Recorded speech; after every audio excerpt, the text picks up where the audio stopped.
आज हम बात करेंगे इलेक्टोरल बॉन्ड्स के बारे में, जिसको सुप्रीम कोर्ट ने अनकॉन्स्टिट्यूशनल घोषित कर दिया है। यानी कि सुप्रीम कोर्ट का मानना यह है कि इलेक्टोरल बॉन्ड्स स्कीम से इंडिया की डेमोक्रेसी को खतरा है। 5-judge bench scrapped India's electoral bond. तो आज हम आपसे आपकी राय मांगेंगे कि आपको क्या लगता है, इलेक्टोरल बॉन्ड्स स्कीम सही है या गलत। एक तरफ जहां इलेक्टोरल बॉन्ड्स स्कीम को इंडिया का सबसे बड़ा स्कैम माना जा रहा है, वहीं दूसरी तरफ कई लोगों का मानना यह भी है कि इलेक्टोरल बॉन्ड से इंडिया के ब्लैक मनी मार्केट को खत्म किया जा सकता है, काले धन का वर्चस्व समाप्त करने के लिए लाया गया। तो चलिए बात करते हैं इलेक्टोरल बॉन्ड्स स्कीम के बारे में। आपको बता दें कि ना हम इस स्कीम के फेवर में हैं और ना ही अगेंस्ट में। हमारा काम बस आप तक इन्फॉर्मेशन पहुंचाना है। इलेक्टोरल बॉन्ड्स को 2017-18 के बजट में एनडीए गवर्नमेंट द्वारा इंट्रोड्यूस किया गया था और कहा यह गया था कि इलेक्टोरल बॉन्ड से पॉलिटिकल पार्टी फंडिंग क्लीन और ट्रांसपेरेंट हो पाएगी। फंडिंग मैकेनिज्म है जो उनको पैसे के साधन मिलते हैं, उनको ट्रांसपेरेंट और साफ किया। वैसे तो पॉलिटिकल फंडिंग देश की आज़ादी के बाद से ही होती आ रही है और अगर ये सही रीजन से की जाए तो इसे गलत भी नहीं कह सकते हैं। मान लीजिए कोई एक्स पार्टी है और अगर वो अपने चुनाव के मैनिफेस्टो में ये कहती है कि अगर हम जीतते हैं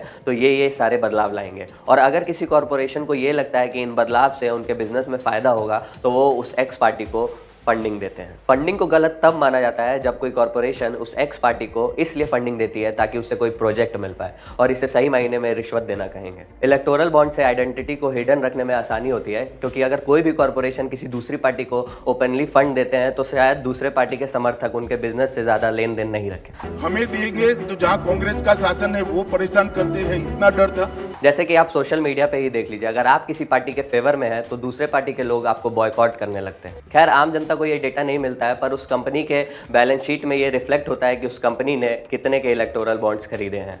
ये कंपनी के बैलेंस शीट में रिफ्लेक्ट होता है, क्या गोपनीय बचा। और अच्छी बात यह है कि इलेक्टोरल बॉन्ड्स में सिर्फ अमाउंट लिखा हुआ आता है और ये पता नहीं चलता है कि उस कंपनी ने ये इलेक्टोरल बॉन्ड्स किस पार्टी को देने के लिए खरीदे हैं। वैसे तो इलेक्टोरल बॉन्ड्स को कोई भी आदमी या कंपनी खरीद सकती है, लेकिन सबसे बड़ा इशू ये है कि इस इलेक्टोरल बॉन्ड्स को खरीदने की कोई लिमिट नहीं है। यानी कि अगर आपके पास 1000 करोड़ भी हैं तो आप 1000 करोड़ के इलेक्टोरल बॉन्ड्स खरीद सकते हैं। अब समझना यह है कि अगर इलेक्टोरल बॉन्ड से पॉलिटिकल पार्टी फंडिंग क्लीन और ट्रांसपेरेंट हो रही है तो सुप्रीम कोर्ट ने इलेक्टोरल बॉन्ड्स को अनकॉन्स्टिट्यूशनल क्यों घोषित कर दिया। सुप्रीम कोर्ट का यह मानना है कि इलेक्टोरल बॉन्ड्स की एनोनिमिटी से भारतीय नागरिक के राइट टू इन्फॉर्मेशन का हनन हो रहा है। सुप्रीम कोर्ट का यह भी मानना है कि इन इलेक्टोरल बॉन्ड्स के जरिए पॉलिटिकल पार्टीज फोर्स्ड फेवर ले सकती हैं। जैसा कि आपने रिलीज डेटा में देखा था कि जो इलेक्टोरल बॉन्ड्स खरीदने वाली जो 30 सबसे बड़ी कंपनियां थी, उनमें से 14 कंपनियों पे ईडी की रेड पड़ चुकी थी। तो सुप्रीम कोर्ट का कहना यह था कि इन रेड से बचने के लिए ही इन कंपनियों ने इलेक्टोरल बॉन्ड्स खरीदे थे। और आखिर में सुप्रीम कोर्ट का यह कहना था कि अगर इलेक्टोरल बॉन्ड्स खरीदने की कोई लिमिट नहीं है तो उससे इंडिया की डेमोक्रेसी खत्म हो सकती है, क्योंकि फॉरेन इन्वेस्टमेंट से इंडिया के इलेक्शंस को मैनिपुलेट किया जा सकता है। आशा करते हैं कि आपको इलेक्टोरल बॉन्ड्स के बारे में सब कुछ अच्छे से समझ आया होगा।